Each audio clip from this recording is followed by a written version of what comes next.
अस्सलाम वालेकुम। आज का हमारा टॉपिक है पैरोक्सिस्मल नॉकटर्नल हीमोग्लोबिन यूरिया। इस पेशेंट के अंदर क्या होता है कि इस डिजीज में क्या होता है कि आपका रात के टाइम नॉकटर्नल मीन रात के टाइम पेशेंट का सडनली हेमोलिसिस होता है। हेमोलिसिस की वजह से जब मॉर्निंग में उठता है तो उसके यूरिन जो है, यूरिन के अंदर हीमोग्लोबिन आता है, डार्क कलर का यूरिन आता है इस पेशेंट के अंदर जो ये डिजीज है। अब डिजीज क्यों हो रही है और ये डिजीज क्या है, मतलब इसके अंदर हेमोलिसिस क्या होती है वो बताता हूँ। तो फर्स्ट ऑफ ऑल तो आपको नॉर्मल मैकेनिज्म पता होना चाहिए कि आपकी बॉडी के अंदर कुछ कॉम्प्लीमेंट प्रोटीन्स होती हैं, C5 to C10 complement proteins होती हैं। जब रात के टाइम पेशेंट सोता है उसका रेस्पिरेटरी रेट जो कॉम्प्रोमाइज होता है लो हो जाता है, उसकी वजह से आपकी बॉडी का एक्सपायरेशन के थ्रू कार्बन डाइऑक्साइड रिलीज होनी होती है, वो रिलीज नहीं होती, बॉडी के अंदर कार्बन डाइऑक्साइड क्यूमुलेट हो जाती है। कार्बन डाइऑक्साइड क्यूमुलेट होगी, उसका रिस्पायरेटरी जो एसिडोसिस होगा, रिस्पायरेटरी एसिडोसिस होने से रिस्पायरेटरी एसिडोसिस जो होती है वो फेवर करती है, स्टिमुलेट करती है कॉम्प्लीमेंट प्रोटीन्स को। कॉम्प्लीमेंट प्रोटीन्स जो है आपकी हेमोलिसिस कॉज कर देती है। लेकिन नॉर्मल पर्सन के अंदर, पेशेंट नहीं है, नॉर्मल पर्सन के अंदर ये मैकेनिज्म नॉर्मली होता है, हर रात होता है। लेकिन उसके अंदर तो हेमोलिसिस नहीं होती, मतलब कॉम्प्लीमेंट प्रोटीन्स तो अटैक करती रहेगी, लेकिन कॉम्प्लीमेंट प्रोटीन्स को डिफेंड कर, कॉम्प्लीमेंट प्रोटीन से हमारे आरबीसीज को कुछ फैक्टर्स होते हैं वो डिफेंड करते हैं ताकि हेमोलिसिस ना हो। तो क्या होता है इसके अंदर क्या होता है, जो इस डिजीज के बाद डिजीज में क्या होता है कि रात के टाइम एट नाइट नाइट उसका रिस्पायरेटरी रेट लो होगा। रिस्पायरेटरी रेट लो होगा, कार्बन डाइऑक्साइड क्यूमुलेट हो जाएगी, कार्बन डाइऑक्साइड क्यूमुलेट होगी, उसका रिस्पायरेटरी एसिडोसिस होगा, रिस्पायरेटरी एसिडोसिस होगा। रिस्पायरेटरी एसिडोसिस जो है कॉम्प्लीमेंट प्रोटीन्स को स्टिमुलेट करते हैं।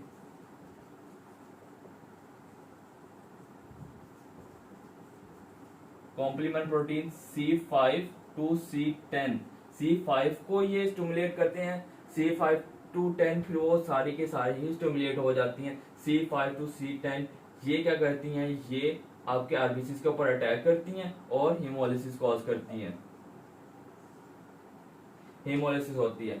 ये था इस डिजीज के अंदर मैकेनिज्म। लेकिन अब कॉम्प्लीमेंट प्रोटीन्स जो है आपकी हर पर्सन के अंदर होती हैं, और हर पर्सन के अंदर तो नहीं ना वो हेमोलिसिस कॉज करती हैं। तो अब वो क्या होता है, क्या चीज है जो डिफेंड कर रही है। तो आपको जनरली पहले आपको नॉर्मल जो प्रोसेस बताता हूँ, मैकेनिज्म बताता हूँ कि पेशेंट के अंदर क्या होता है, उसके बाद पैथो बताता हूँ आपको। तो फर्स्ट ऑफ ऑल क्या होगा, सपोज ये आपका आरबीसी है, आरबीसी के ऊपर रिसेप्टर्स होते हैं जो आपके पीआईजी जीपीआई रिसेप्टर्स होते हैं, प्रोटीन्स होती हैं जीपीआई के ऊपर। यहाँ पे आके आप फैक्टर्स लगते हैं, उन फैक्टर्स का नाम है CD 55/59। CD 55/59 उसका नाम है आपका DAF, DAF, decaying accelerating factor, accelerating factor या एक्सेलरेटिंग फैक्टर ये होता है नॉर्मली आरबीसी के ऊपर। पीआईजी जीपीआई होती है, जीपीआई के ऊपर डेफ ने आके अटैच होना होता है। और ये जो डेफ होता है, ये जो डेफ है ये शील्ड करता है, शील्ड करता है अगेंस्ट आपकी कॉम्प्लीमेंट प्रोटीन्स के, आरबीसीज को कॉम्प्लीमेंट प्रोटीन्स के अगेंस्ट ये शील्ड करता है। ये ऐसे बैरियर बना देगा। कॉम्प्लीमेंट प्रोटीन्स आरबीसीज के ऊपर अटैक नहीं करेंगी नॉर्मली।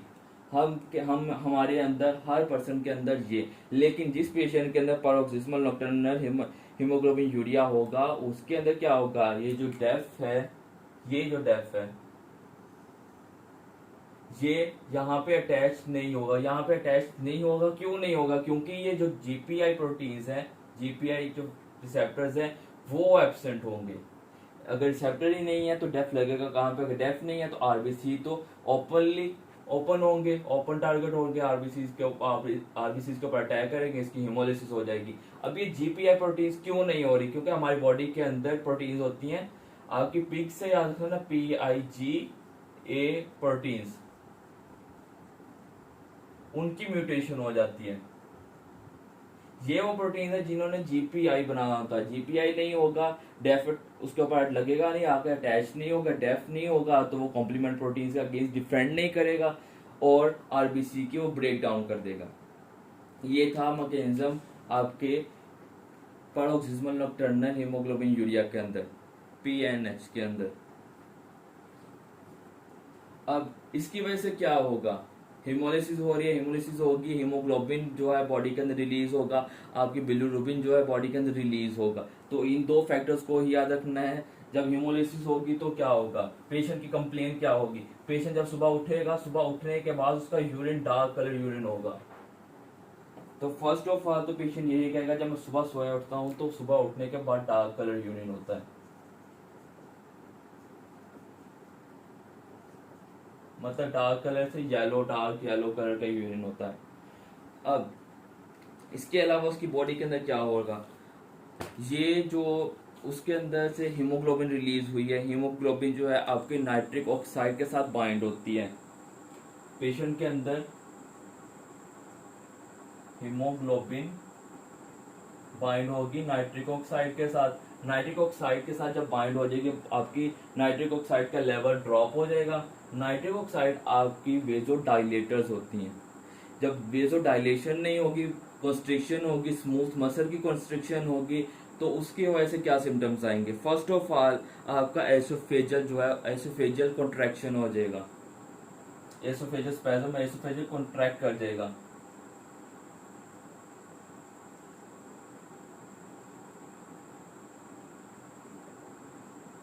एसोफेजियल कंट्रैक्शन होगा।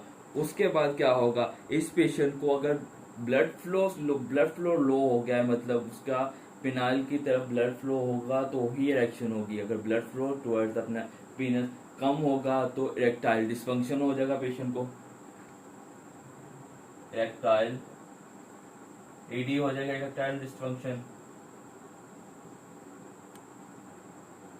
इरेक्टाइल डिस्फंक्शन होगा। और क्या होगा, इस पेशेंट को, इस पेशेंट के अंदर ब्लड फ्लो कम होने की वजह से जब किडनी की तरफ ब्लड फ्लो कम होगा तो रेनल फेलियर हो जाएगा।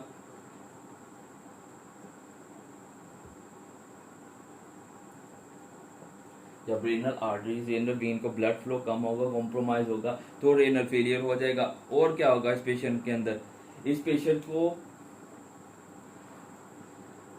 पेशेंट के अंदर पैनसाइटोपिनिया होगा, मतलब उसके जो टोटल बॉडी जो आपका बोन मैरो है, बोन में सप्रेस हो जाएगा। बोन में सप्रेस होगा तो पैनसाइटोपिनिया हो जाएगा,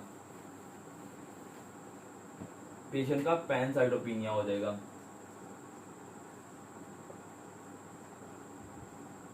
पैनसाइटोपिनिया होगा और बॉडी के अंदर क्लॉटिंग स्टार्ट हो जाएगी, थ्रोम्बस बनने स्टार्ट हो जाएंगे। इस डिजीज के अंदर मेन जो कॉज ऑफ डेथ है, जो मेन जो हार्मफुल थिंग है, वो है आपका थ्रोम्बोसिस। इस पेशेंट के अंदर थ्रोम्बोसिस स्टार्ट हो जाएगी, थ्रोम्बोसिस स्टार्ट होगी। अब थ्रोम्बोसिस कौन कौन से ऑर्गन्स को इफेक्ट करेगी, कहाँ कहाँ होगी, तो first of all most common site जो होती है वो आपकी हेपेटिक वेन्स जो हैं उनकी होगी। मोस्ट कॉमन थ्रोम्बोसिस जो होगी आपकी हेपेटिक वेन की होगी। लिवर से बाइल को ड्रेन करने वाली, जो आपकी ब्लड फ्लो को ड्रेन करने वाली हेपेटिक वेन्स हैं, वो मोस्ट कॉमनली इन्वॉल्व होंगी। सेकंड मोस्ट कॉमनली आपके मेजेंटेरिक वेन्स जो हैं वो होंगी, मेजेंटेरिक वेन्स होंगी। थ्रोम्बोसिस हो रही है, आपकी पल्मोनरी एम्बोलिज्म हो सकती है। और इस पेशेंट के अंदर एक डिजीज होती है आपके बर्ट-चियारी सिंड्रोम। बर्ट-चियारी सिंड्रोम का बता देता हूँ। बर्ट-चियारी सिंड्रोम क्या होता है, इस पेशेंट के अंदर बर्ट-चियारी सिंड्रोम के अंदर क्या होगा, हेपेटोमेगाली होगी, क्योंकि ब्लड फ्लो जा रहा है, ब्लड जा रहा है, लेकिन हेपेटिक वेन्स जो है वो ब्लॉक है। जो आगे से रास्ता ही बंद है, ब्लड आ रहा है, क्यूमुलेट होता रहेगा, आपका लीवर के अंदर इकट्ठा होता रहेगा, लीवर का साइज बढ़ता जाएगा, लीवर का साइज बढ़ जाएगा, मतलब हेपेटोमेगाली हो जाएगी। हेपेटोमेगाली हो जाएगी, सडन हेपेटोमेगाली होगी, रातों रात इस पेशेंट के अंदर हेपेटोमेगाली होगी। और उसके वजह से क्या होगा, ब्लॉकेज है, ब्लॉकेज की वजह से आपकी जो है असाइटिस हो जाएगी, आपके पेट में पानी पड़ जाएगा, जिसे कहते हैं ना असाइटिस हो जाएगी। पोर्टल वेन हाइपरटेंशन हो जाती है इस पेशेंट के अंदर, तो उसकी वजह से पेशेंट को असाइटिस होगी और उसके साथ sudden right upper quadrant pen होगी, जो आपकी थ्रोम्बोसिस जो है आपकी पोर्टल वेन की हाइपरटेंशन की वजह से आपको sudden right upper quadrant pen होगी। तो इस पेशेंट के अंदर बर्च-चाई सिंड्रोम होता है।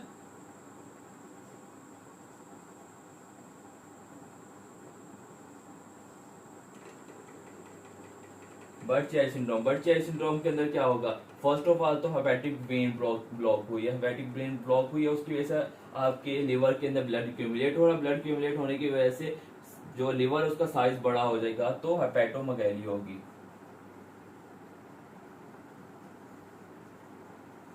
हेपेटोमेगैली होगी। पोर्टल वेन हाइपरटेंशन हो जाएगी, आगे ब्लड फ्लो नहीं हो रहा, ब्लड फ्लो अंदर कॉम्प्रोमाइज हो रहा है, उसकी वजह से हाइपरटेंशन हो जाएगी। ब्लड तो हेपेटिक जो पोर्टल वेन हाइपरटेंशन होगी उसकी वजह से क्या होगा, पेशेंट को असाइटिस हो जाएंगी, असाइटिस हो जाएंगी। और इसको सडन, ये सिम्टम्स सडन आएंगे, रातों रात आएंगे, सडन होंगे, और इसको राइट अपर क्वाड्रेंट पेन होगी, स्वेयर राइट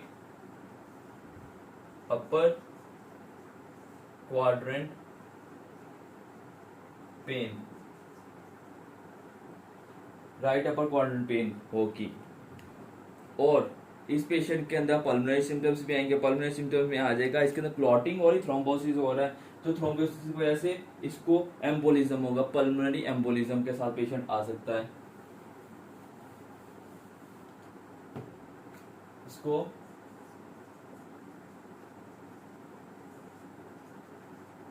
एम्बोलिज्म होगा, पल्मोनरी एम्बोलिज्म हो सकता है ड्यू टू क्लॉटिंग, क्लॉटिंग की वजह से हो रहा है पल्मोनरी एम्बोलिज्म।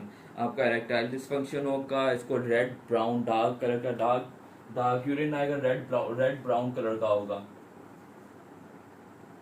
येलो कलर भी हो सकता है, रेड ब्राउन कलर भी हो सकता है, मतलब डार्क कलर भी हो सकता है, डार्क कलर यूरिन आएगा, पल्मोनरी एम्बोलिज्म होगा, बर्च-चाई सिंड्रोम होगा, इस पेशेंट को एसोफेजियल कॉन्ट्रैक्शन होगी, इरेक्टाइल डिस्फंक्शन होगी, रेनल फेलियर होगा। और इसके अलावा ये सिम्टम्स थे आपके पेशेंट के। अब और पैनसाइटोपिनिया होगा, सारे ब्लड के जो सेल्स, ब्लड सेल्स है, आरबीसी, थ्रोम्बोसाइट्स, आपके प्लेटलेट्स, वो डाउन हो जाएंगे, एंड हो जाएगा आपका, मतलब बोन मैरो सप्रेशन हो जाए, बोन मैरो काम नहीं करेगा इसके अंदर। तो इन्वेस्टिगेशन, अब इन्वेस्टिगेशन करते, सिम्टम्स हो गए, इन्वेस्टिगेशन में बेस्ट इनिशियल टेस्ट होगा आपका सीबीसी। सीबीसी में क्या मिलेगा, आपको बोला है अभी भी कि उस पेशेंट के अंदर पैनसाइटोपिनिया होगा, उसका बोन मैरो काम नहीं करेगा, तो सीबीसी के अंदर पैनसाइटोपिनिया मिलेगा। इन्वेस्टिगेशन सीबीसी करेंगे, CBC best initial test, CBC के अंदर पैनसाइटोपिनिया मिलेगा। और इसके बाद फिर मोस्ट एक्यूरेट आ जाता है, मोस्ट एक्यूरेट टेस्ट आपका फ्लो साइटोमेट्री। फ्लो साइटोमेट्री की फाइंडिंग क्या होगी, इसके अंदर हमने CD 55 और 59 का लेवल चेक करना है इस पेशेंट के अंदर, इसके अंदर CD जो मेन कॉज कर रहा है वो ही उसको चेक करना है, CD 55 और 59 का लेवल चेक करना है। अगर फ्लो साइटोमेट्री ऑप्शन नहीं है तो इसके अलावा एक और टेस्ट होता है जो ओल्ड लेकिन मोस्ट एक्यूरेट टेस्ट था पहले, वो होगा आपका Ham's and sucrose haemolysis test.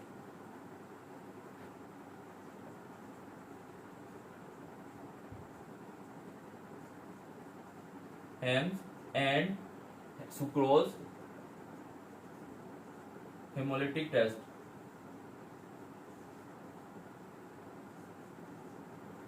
ये थी इन्वेस्टिगेशंस। अब ट्रीटमेंट क्या करना है इस पेशेंट का, इस पेशेंट के अंदर जो बेस्ट इनिशियल जो ट्रीटमेंट होगा वो होगा प्रेडनिसोन, स्टीरॉइड्स।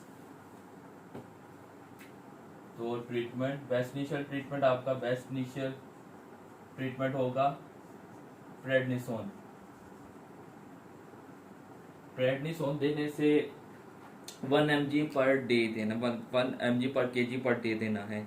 अगर इस पेशेंट को प्रेडनिसोन से इफेक्ट नहीं हो रहा, प्रेडनिसोन कवर नहीं कर रहा, तो आप इस ड्रग के अंदर इस पेशेंट के अंदर एक ड्रग होता है कुली, सुबह के टाइम उठ के कुली करने, कुली से याद रखना, कुली जो करते हैं सुबह गरारे करते हैं, तो उससे याद रखना कुलीजुमाब। सुबह के टाइम उठने पे उसको डार्क यूरिन आएगा, सुबह के टाइम सिम्टम्स है तो सुबह से ही याद रखना, उठ के जब ब्रश करे कुली करे तो वो इक्यूलिजुमाब या इक्यूलिजुमाब। अगर पेशेंट को प्रेडनिसोन से नहीं फर्क पड़ा, उससे इफेक्ट नहीं है, तो इक्यूलिजुमाब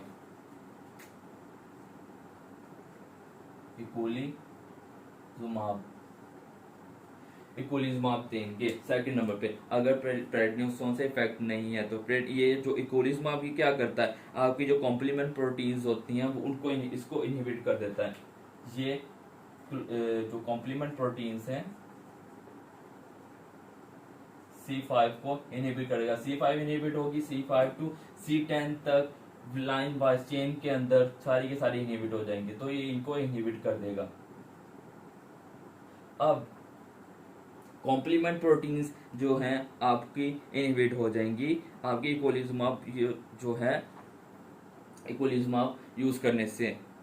लेकिन अगर आपको इसका साइड इफेक्ट है इक्वलिज्माब का, इक्वलिज्माब यूज करने से आपको पेशेंट को बार बार रिकरेंट अटैक होंगे दो इन्फेक्शंस के, आपके नजीरिया गोनोरिया गोनोकोकल और नजीरिया मेनिंजाइटिस मेनिंजियोकोकल। तो पेशेंट इसका साइड इफेक्ट है इक्वलिज्माब का, पेशेंट को रिकरेंट अटैक होंगे, रिकरेंट नजीरिया गोनोरिया एंड मेनिंजियोकोकल मेनिंजाइटिस। तो इन दोनों के बार बार सिम्टम्स आएंगे इस पेशेंट के अंदर जो इक्वलिज्माब यूज करता है। सो इससे प्रिवेंट करने के लिए फिर इस पेशेंट को इक्वलिज्माब यूज करने से पहले वैक्सीनेट कर देते हैं, इन दोनों से वैक्सीनेशन कर देते हैं, इन दोनों गोनोकोकल और मेनिंजियोकोकल की वैक्सीनेशन करते हैं इस पेशेंट के अंदर ये यूज करने से पहले। तो इसका मोस्ट एक्यूरेट ट्रीटमेंट क्या होगा, बोन मैरो स्प्रेस हो रहा तो बोन मैरो को ट्रांसप्लांट कर दो। तो मोस्ट एक्यूरेट इसका ट्रीटमेंट होगा, मोस्ट एक्यूरेट या डेफिनेट ट्रीटमेंट जो होगा वो होगा बोन मैरो ट्रांसप्लांट।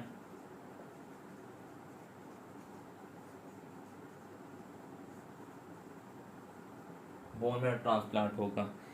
मैं एक दफा फिर से रिपीट कर दूं सारा, जो पैरोक्सिस्मल नॉक्टर्नल हीमोग्लोबिन यूरिया क्या होगा, अगर रात के टाइम पेशेंट जब सोता है, सोने के बाद रिस्पायरेटरी रेट जो है रिस्पायरेशन कॉम्प्रोमाइज होगी, कार्बन डाइऑक्साइड इंक्रीज होगा, कार्बन डाइऑक्साइड इंक्रीज होने की वजह से बॉडी के अंदर रिस्पायरेटरी एसिडोसिस होगी जो फेवर करती है आपकी कॉम्प्लीमेंट प्रोटीन्स को। कॉम्प्लीमेंट प्रोटीन्स जो है आपकी हीमोलिसिस कॉज करेगी। हीमोलिसिस क्यों कॉज करेगी, क्योंकि आपका आरबीसीज के ऊपर जो जीआईपी है वो जीआईपी एब्सेंट होगा, जीआईपी एब्सेंट होगा, वहां पे डेफ नहीं अटैक नहीं होगा, अटैच होगा। डेफ अटैच नहीं है तो वो आप कॉम्प्लीमेंट प्रोटीन से आरबीसीज को डिफेंड नहीं करेगा, आपकी आरबीसीज की हीमोलिसिस हो जाएगी। हीमोलिसिस की वजह से बिलिरुबिन हीमोग्लोबिन जो है वो रिलीज होगी। उनके सिम्टम्स क्या होंगे, बॉडी के अंदर जो है नाइट्रिक ऑक्साइड के लेवल कम हो जाएगा, नाइट्रिक ऑक्साइड कम होगा, कॉन्ट्रैक्शन जो हो जाएगी आपकी एसोफेजियल की, आपकी वेन्स आर्टरीज वगैरह उनकी कॉन्ट्रैक्शन हो जाएगी, जिसकी वजह से आपको पोर्टल वेन हाइपरटेंशन होगी, आपकी जो लिवर रेनल फेलियर होगा, क्योंकि रेनल वेन्स जो है उनको रेनल आर्टरीज जो है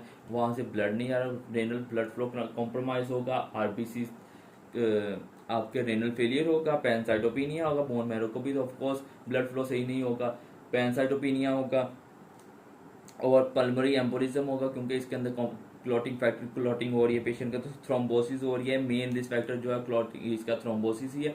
thrombosis the main cause of death is these patients.